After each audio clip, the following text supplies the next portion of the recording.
What's good, YouTube? As you can tell by the title, you know what I'm saying? Jay took Magic for a little spin, you know what I'm saying? This is his new car he just got for fun of Mike's early birthday gift, you know what I'm saying? But, you know what I'm saying? I ain't gonna lie, bro. Y'all can lie. That car is pressure. That car is pressure, but I'm gonna show y'all a video of him taking Magic for a little spin, you know what I'm saying? So this is Magic. I got a little trick to it, y'all.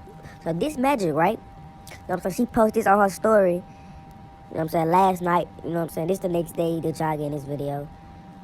But y'all can see.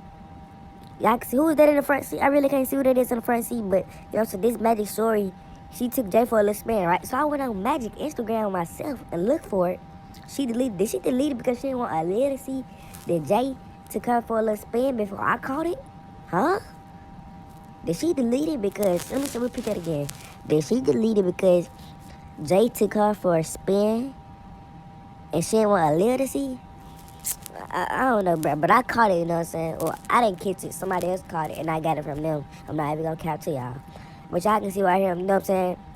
Jay don't got his red key. Y'all know if y'all know a Hellcat, the red key is the one that go, like, fast. But the black key, he go fast, too. He just don't go fast as the red key, you know what I'm saying? His mama got it, because Jay don't need to crash and don't need to go 100 liters to ride wave again when he his feelings about Aaliyah, you know what I'm saying? But look, make sure you like, button, subscribe, button, keep y'all updated on every situation, you know what I'm saying? Okay.